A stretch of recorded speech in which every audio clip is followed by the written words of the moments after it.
$67 for that? Seriously? We're talking $32 cheeseburgers? Give me a break. $24 for just 3 meatballs. And get this, $30 for a pad thai. What is even happening? I actually managed to win some money, but this bar is a complete ghost town. I asked the bartender for 2 simple soda waters, and he had the nerve to say it would be $13.50 for 2 soda waters. What in the world is going on, Vegas? There's nobody in here. You know, Las Vegas used to be America's shining neon playground, with cheap rooms and buffets that went on for miles, and a genuine shot at striking it rich. But if you happen to land in Vegas in 2025, you're gonna witness something truly shocking. Vast, empty casino floors and buffets with their doors chained shut, and you'll hear the locals quietly warning you to just stay away. Why? Because Sin City has morphed into one massive, soul-sucking tourist trap, and the magic that once made it so special has all but vanished into thin air. Today, we are counting down the 9 absolutely brutal reasons why the Strip is emptier than it has ever been, and why you would be a complete fool to even consider visiting Las Vegas right now. Kicking it off with reason number 1. The robots are replacing the people. See, Vegas was built on pure human energy. It was the back and forth banter of the blackjack dealer, the collective cheer at a craps table on a hot streak, the subtle wink from a cocktail server as she slid over a complimentary drink. That human connection, that spark, is precisely what made this city feel magical. It was never just about the gambling, it was about the connection. And in 2025, that spark is flickering and about to die out completely. All up and down the Strip, living, breathing staff are being swapped out for cold kiosks, hybrid tables, and mindless automation. The casinos call this innovation. The guests? They call it soulless. Instead of being met with the warm, welcoming smile at check-in, you're now greeted by the sterile glow of a touchscreen. Instead of a dealer kindly explaining the rules of blackjack, you get a cold, impersonal terminal with flashing, demanding prompts. Bartenders have vanished from many of the casino pits, replaced by machines that just dispense pre-mixed drinks at the simple push of a button. And a confession from one Vegas dealer really captures the tragedy of it all. He told me, "I dealt blackjack for 15 long years. I knew my regulars by their first name. Then one day, they just came in and wheeled in these newfangled hybrid tables. All of a sudden, I'm just monitoring 50 players on glowing screens instead of actually dealing to the 7 people at my table. The entire energy just died overnight, and so did my tips. Just 2 months later, they cut my position entirely. Now, to the management, this is an absolute dream. Fewer salaries to pay, fewer benefits to worry about, no sick days to cover, and way more hands played per hour. But to the visitors, the whole experience feels sterile and frankly predatory. The game moves at a dizzying pace. The odds are ever so slightly tweaked against you, and you're just staring at a kiosk instead of a person. The casual players, who have always been the lifeblood of Vegas revenue, now feel either completely intimidated or just bored to tears. They can't ask simple questions, they can't joke around with the dealer, they can't slow down the pace just to savor the moment. Your losses just pile up twice as fast. And instead of a fun social night out at a table, it's become nothing more than a cold ATM transaction with a few neon lights. The ripple effect from this is absolutely huge. Thousands of dealers, bartenders, and dedicated service staff are losing their stable careers. Entire neighborhoods that were built around these casino jobs are being hollowed out. The human culture that kept the heart of Vegas hospitality beating just evaporates. A Las Vegas without its people is like a grand stage without any actors. Sure, you can keep all the props, the fancy lights, and the booming soundtrack, but the magic itself is completely gone. So just ask yourself this: would you really fly all the way across the country, pay $300 a night plus another $60 in resort fees just to sit at a glorified slot machine that's pretending to be a blackjack game?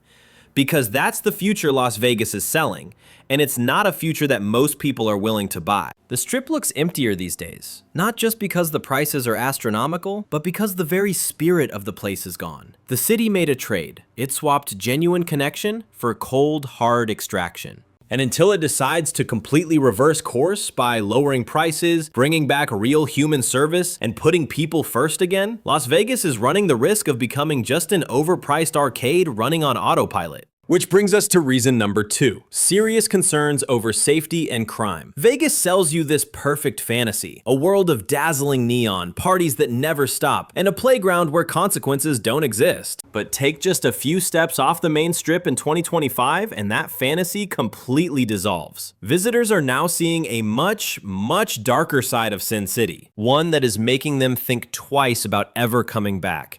The issues of homelessness, crime, and aggressive street hustles have become truly impossible to ignore. You'll find underpasses and vacant lots just one block off the strip that now host whole clusters of tents. You have families walking right past these makeshift encampments on their way to their $400 hotel rooms. The contrast is unbelievably jarring. Street scams and all sorts of petty crime are also on the rise. We hear from visitors who report being harassed by fake monks demanding donations, or so-called VIP club promoters who simply vanish with their cash deposits, or even street performers who become aggressive when they feel a tip wasn't big enough. Pickpocketing and theft incidents have skyrocketed around the pedestrian bridges and the chaotic rideshare pickup points, which, of course, are the exact places where tourists all gather in one spot. A confession from one tourist really paints a vivid picture. She said, "I just paid $20 for a completely watered-down cocktail inside my hotel. The moment I stepped outside, a man started following me for 2 whole blocks, relentlessly begging for money, and then just cursed me out when I said no. It instantly killed the entire vibe of my trip." So after that, we just stayed locked in our room, and you can't really blame us. The FBI's own numbers paint a grim picture, ranking Las Vegas in the absolute top tier of American cities for violent crime. And sure, they say most of it doesn't directly hit the tourists, but let's be honest, perception is reality. Families and retirees just aren't willing to gamble with their safety when they're on vacation. And don't think for a second the casinos themselves are somehow immune to all this. Security guards are being stretched thinner than ever before, and some of the big properties have cut back on visible staff just to save a few bucks. Visitors see this, they feel it, and it leaves them feeling exposed and unprotected. This slow decay of safety is starting to poison the entire Vegas brand. This was once the city that promised you a carefree escape. Now it feels more like an obstacle course of price gouging and petty scams. That mental shift from thinking Vegas is fun to Vegas is sketchy is absolutely catastrophic for tourism. It's the very thing fueling what's being called the empty strip effect. People who would have been out late, hopping from bar to bar, are now just retreating to their hotel rooms right after dinner. Conventions are booking fewer and fewer after-hours events. And the loyal repeat visitors? They're starting to skip the trip entirely. Look, Vegas has always had a bit of a rough edge, but that was always balanced out by overwhelming service, unbelievable spectacle, and incredible value. In 2025, that rough edge is all that's left. And it's costing the city the one thing money can't buy: trust. Which brings us to reason number 3, the nightlife monopoly. There was a time when a night out in Vegas felt like an all-you-can-eat buffet of pure possibility. You could start your night at some quirky tiki bar, slide into a smooth jazz lounge, then hit a gritty casino bar with $2 beers. And you could cap it all off by dancing to a world-class DJ for a $20 ticket. That incredible patchwork of oddball places was a huge part of the magic. But fast forward to 2025, and Vegas nightlife looks like one giant, boring monoculture. All those small and mid-sized clubs, the ones that used to fill in the gaps with so much character, have either vanished or been priced out of existence, and in their place, you have a handful of mega clubs and VIP-only venues, all controlled by a few incredibly powerful companies. The result?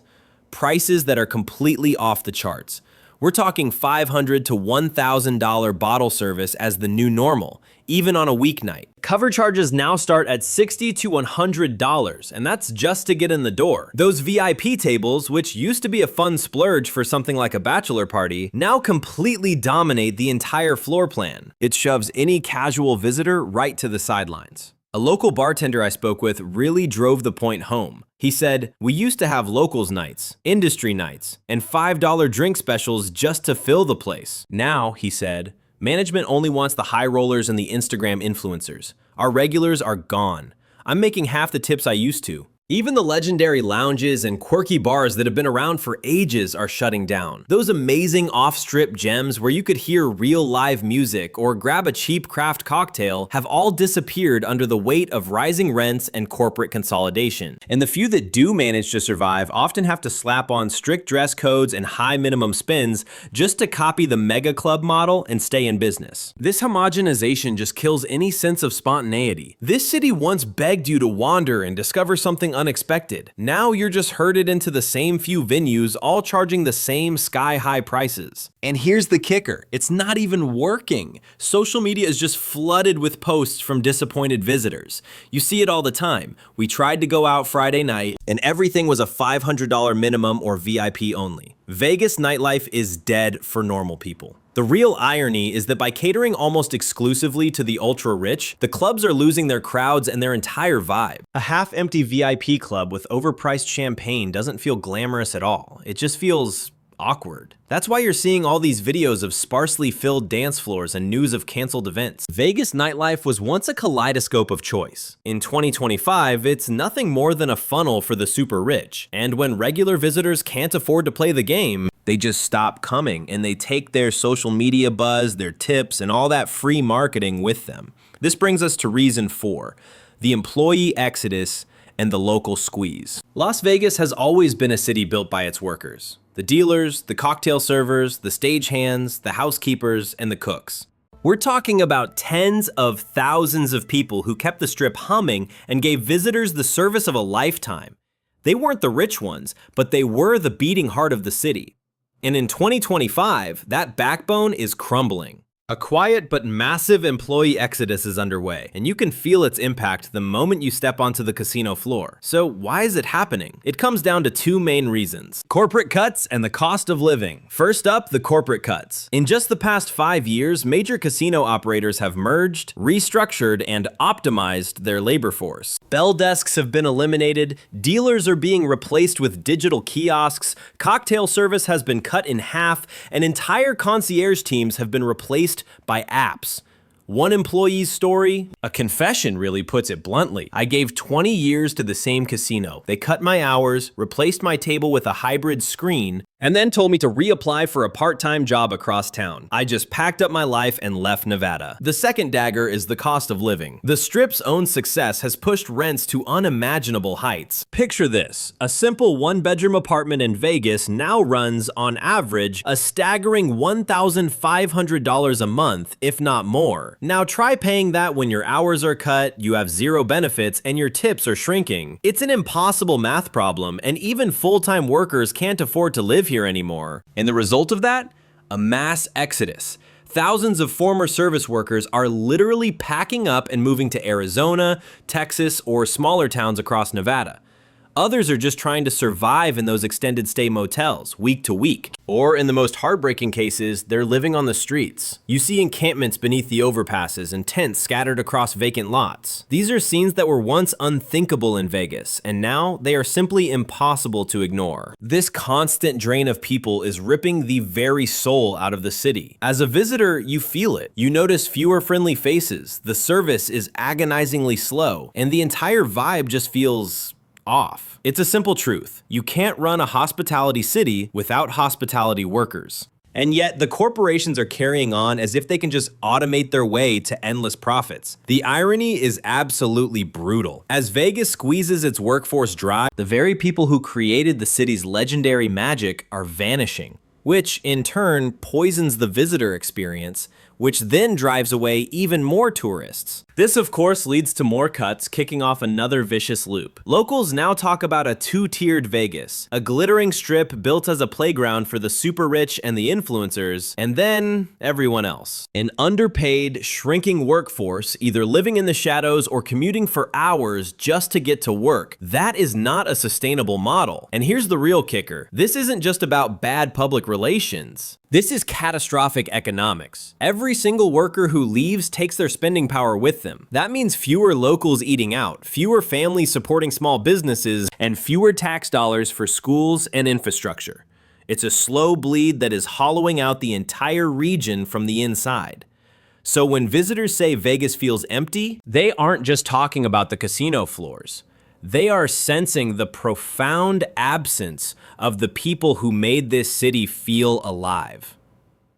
And that brings us to reason number 5, the social media firestorm. There was a time not so long ago when Vegas could quietly hike up its prices and hope that visitors wouldn't really notice until they were already checked in. But in the year 2025, bad news travels faster than the monorail. Every hidden fee, every watered-down cocktail, every $30 bagel gets photographed, tweeted, and uploaded to TikTok before a tourist has even cashed out their chips. Travelers today don't just grumble to their friends, they broadcast their outrage to hundreds of thousands of strangers. One post that goes viral on Reddit can do more damage to a hotel's reputation than $1 million ad campaign could ever hope to fix. And trust me, that is exactly what's happening. The proof is everywhere. A TikTok video showing a $9 bottle of Pepsi at a gift shop on the Strip explodes for 3 million views. An Instagram reel exposing a $25 parking fee at a hotel that used to be free gets reshared by travel pages all over the world. A single tweet with a picture of a $60 resort fee receipt goes viral with the caption, "Vegas is a scam now." The comment sections look like a mass public boycott. You see it over and over. No way am I going back. I'll just go to Reno. Vegas is dead. And it's not just the angry visitors. Former employees and local residents are jumping in, sharing horror stories of layoffs, of management cutting every corner, and of how poorly the staff is treated. The narrative just snowballs. So by the time a potential tourist even considers booking a trip, they've already been flooded with dozens of these cautionary tales on their feed. This reputational death spiral has very real, very painful economic consequences. We're seeing occupancy rates dip even as the prices climb. Weekends that used to be bursting at the seams now feel strangely half empty. Even the conventions, which were once a bulletproof guarantee, are quietly packing up and moving to cheaper cities. And here's the truly insane part. The casinos keep responding by raising prices even further to squeeze the few remaining guests, which just creates more viral outrage. It's a classic doom loop. They gouge, so guests leave. Prices rise to compensate. That outrage goes viral, so more guests leave. Social media is also demolishing the mystique of Vegas. Decades ago, your friends might have come home bragging about their wild weekend. Now, they warn you with screenshots. Don't go, it's a total ripoff. That single act kills the entire aspirational side of the brand. And it's not just regular folks, even the high rollers see it. A travel vlogger put it perfectly when he said, "Vegas used to make me feel like a king. Now," he said, "I feel like an ATM with a pulse." The comment section flooded with people who felt the exact same way. When the public narrative shifts from Vegas is fun to Vegas is a scam, the damage runs deep. This isn't just about a few bad reviews. This is about the entire online perception of the city. And in 2025, perception is reality. Which brings us to reason number 6. Buffets and cheap shows are extinct. For decades, the buffet was the beating heart of Vegas hospitality. We all remember it. Those long lines for prime rib, crab legs stacked a mile high, and dessert tables that stretched for what felt like football fields. It was glorious excess that you could actually afford. People would book entire trips just to experience those food deals. But if you step into Vegas in 2025, you'll find a very, very different picture. The buffets are nearly extinct. What's left is a small handful of mega buffets that will charge you $60, $80, sometimes even $100 per person, all while offering reduced hours and slimmed down menus that are a pale shadow of their former glory. The classic dinner service? It's a ghost in most places now. That all-you-can-eat magic has been replaced by some upscale brunch affair, built for Instagram feeds, not for actual value. And if you think the buffets are dying, you should see their so-called replacements, which are somehow even worse. The casinos are trying to sell you on their shiny new food halls as some kind of evolution. But let's be real, these are just standardized, ridiculously overpriced stalls that'll hit you for $20 to $50 for just one meal. You can say goodbye to those quirky mom and pop counters and the random, wonderfully cheap food courts. All that variety has been steamrolled by a bland, uniform mediocrity. And it's the exact same bleak story when you look at an entertainment. Vegas used to be packed with dozens of wonderfully weird afternoon and late night shows you could see for just a few bucks. Think about it. A comedy magician, some amazing Elvis tribute act, a mind-bending mentalist tucked away in a back room. You could literally just walk up and snag a $15 to $30 ticket on a whim. But in 2025, those small, affordable shows are all but extinct. The mid-tier productions have been completely devoured by these $150 to $300 Cirque-style spectacles or the massive megastar residencies. A family of four could easily burn through $600 just on the seats, and that's before you even think about drinks and merchandise. Even the comedy clubs have doubled, sometimes tripled their ticket prices. And this is precisely what's killing the very thing that made Vegas special. For decades, the secret sauce to Vegas wasn't just the glamour and glitz, it was having a choice. You had the freedom to shape your trip around your own budget. You could actually be spontaneous. You could stumble upon something bizarre and wonderful at 2 in the morning without having to refinance your house. Now, the city just funnels everyone down the same expensive, prepackaged paths. You want some nightlife? Well, you're being herded towards a $500 bottle service mega club. Looking for some entertainment? I hope you like $250 tickets. Feeling hungry? Here's your $90 buffet or a $30 sandwich from the food hall. And look, this isn't just me being nostalgic for the good old days. This is about accessibility. Vegas literally built its entire empire on volume, on millions of regular people coming and spending a little bit of money each. That mass market magic completely vanishes when the regular folks can no longer afford to even play the game. And believe me, the tourists are noticing. The travel forums are just flooded with comments like, "It feels like Vegas is only for the rich now," or "I really miss the old days when a buffet didn't cost more than my actual plane ticket." This hollowing out of the city also creates a hidden, devastating ripple effect. Fewer affordable shows directly translates to fewer working performers, fewer stagehands, fewer servers, and fewer ticket takers. It's yet another piece of the Las Vegas middle-class ecosystem just gone. So when the buffets and the bargain shows all disappear, Vegas isn't just losing its good deals, it's losing its very soul. The Strip is starting to feel more like a sterile airport mall than a playground of infinite possibilities. And that, my friends, is another reason why casino tables are sitting empty and hotels are fighting to fill their rooms. Which brings us to reason number 7. The service has completely vanished. Vegas used to sell you a whole experience, not just a room for the night. Even if you weren't some high roller, they made you feel like one. You had bellhops whisking your bags away and cocktail servers bringing you free drinks with a genuine smile. You had concierge desks that could magically book you last-minute show tickets. That was the unspoken deal, right? Vegas treated you like absolute royalty. And in return, you'd stay longer, you'd gamble more, you'd spend more. But in 2025, that beautiful illusion has been completely shattered. Hiding just behind all the glitter, the service has quietly been erased. Hotels all up and down the Strip have eliminated their entire bell desks. You now see guests dragging their own heavy luggage across these massive cavernous lobbies, trying to weave past long lines of people checking themselves in at a kiosk instead of talking to an actual human being. Bellhops, doormen, concierge teams, things that were once the defining hallmarks of a Strip hotel are being replaced by chatbots and phone apps. Even the cocktail service, which was the very lifeblood of the casino floor, has been utterly gutted. A confession from one fictional cocktail waitress really says it all. She said, "I used to handle 8 tables a night. I'd smile, I'd chat with people, and I felt like I was part of the whole show. Now they've cut the staff in half. I'm trying to cover 20 tables just running on fumes, and the guests are understandably angry. My tips are way down, and the morale is just gone. It's just chaos." And housekeeping?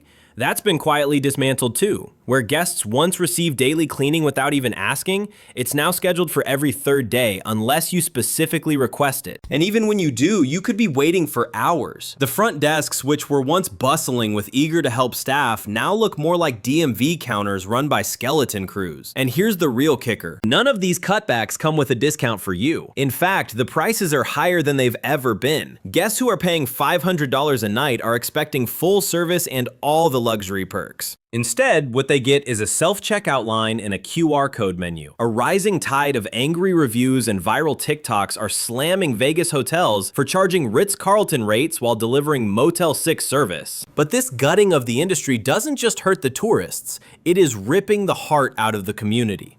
Those service jobs were the absolute backbone of Las Vegas. The layoffs, the outsourcing, and the relentless automation are leaving thousands of people without work, which just pours more fuel on the city's growing economic fire. What you're left with is a strip that feels disturbingly cold and transactional. The same guests who once came home bragging about the 5-star treatment they received now come home warning their friends and family to stay away. Forget about service, just get ready for the fees. It's a chilling new motto, and when that spirit of hospitality vanishes, the magic just evaporates. You see, a Vegas stripped of its showmanship, its warmth, that classic "we'll take care of you" promise, well, it becomes just another soulless, overpriced convention town. And that's exactly why you're hearing whispers of people rethinking their trips, why even the weekends don't pulse with that same chaotic energy they once did. Which brings us to reason number 8. The games feel stacked against you, and the odds are just getting worse. See, Las Vegas built its entire empire on the intoxicating thrill of a fair gamble. You might have come for the spectacle, but you stayed for that glimmer of hope, that long shot chance to actually beat the house. But now, in 2025, that dream is fading into a mirage. Let me paint you the new picture. Table minimums have shot through the roof, and the odds have been quietly tilted even further from your favor. The entire vibe on the casino floor just feels different. A dealer, a real old-timer, pulled me aside when the cameras were off and said, "They ordered us to push 6-5 blackjack on everyone. It's all they want on the main floor now." That classic 3-2 payout, that's now hidden away in the VIP rooms. The regulars, he told me, they don't even recognize the games anymore. And he's right, it wasn't that long ago you could wander into nearly any casino on the Strip, find a $5 or $10 blackjack table, and honestly feel like you were in the fight, like you had a real shot. Today, that's a complete fantasy. A $25 minimum is what they now call low stakes. And those genuinely good games, the ones with the proper 3-2 payouts, they're quarantined in the high limit rooms, demanding $100 or $200 minimum bets. And if you think that's bad, roulette has gotten even more predatory. Remember hunting for those single zero wheels, the gambler's holy grail? Poof, they disappeared years ago. Then the double zero wheel became the standard. But now, they're shamelessly rolling out 000 roulette wheels, which jacks up the house's advantage to over 7%. We're talking nearly double what it was just a decade ago. And don't think for a second that craps and video poker are safe. They're allowing fewer odds bets, introducing more restrictive rules, and programming the slot machines with payout percentages so tight they squeak. The message is no longer, "Come play, have some fun."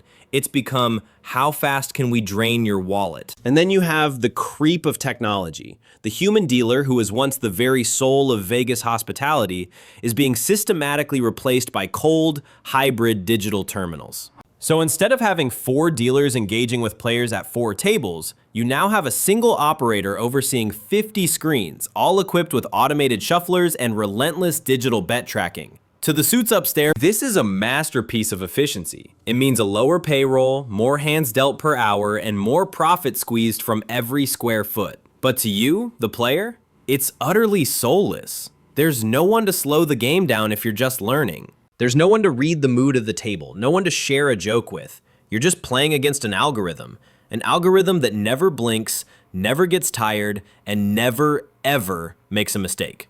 That tiny, subtle edge a player could once find, by reading a dealer's tells, maybe catching a rare mistake, or just slowing the pace down, it's gone.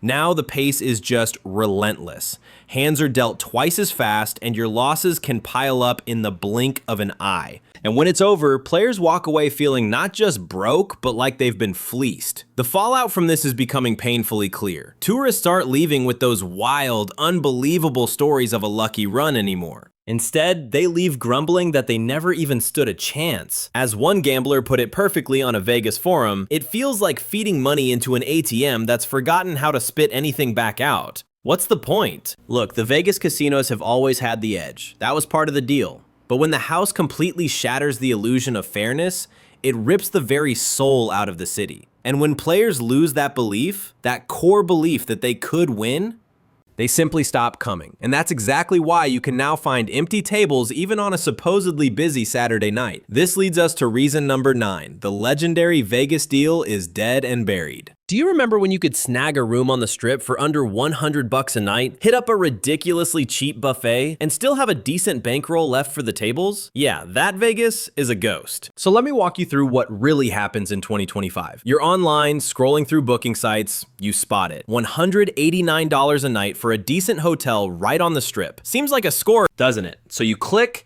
you book it, and you get that little rush of feeling like you just outsmarted the system. But then comes checkout, and your bill suddenly looks more like a car payment. And that's because of all the fine print, the stuff nobody really warns you about until it's far too late. Those resort fees are now an automatic $40 to $60 a night tacked on at almost every single property, no matter how bare bones. And parking, which used to be free, will now set you back $18 to $40 a day, even if you park it yourself. Want to get into your room before 3 p.m.? That'll be an early check-in fee of $50 to $75, thank you very much. And that's before the mandatory taxes and various service charges they slap on at the very end. So that great deal of $189 a night, it's actually ballooned to somewhere between $320 and $350. And remember, that's before you've even bought a single drink. I've heard so many stories from visitors who thought they'd booked a budget-friendly spot, only to get absolutely ambushed when it was time to check out. I'm talking about a couple from Ohio who told me the price on their app showed $720 for their 3-night stay. By the time they walked out the door, the final bill was $1,160. And it's not just the hotels, believe me. This price creep has infected everything. A simple vodka soda on the Strip? That'll be $18 to $25. A basic bottle of water? $9. A coffee? You're looking at $14 to $20 for a latte at one of the trendy hotel cafes. It's gotten so bad that even the locals are just shaking their heads in disbelief. You know, Vegas was built on a very simple equation. Cheap rooms and cheap food got you in the door. You see, the casinos used to make their fortune from your time at the tables. But that whole formula? It's been thrown out. Now, the Strip makes every single visitor pay like a high roller, but without any of the perks that come with it. And the result? People are starting to wise up. Occupancy is actually down from 2019, but the prices are soaring higher than ever.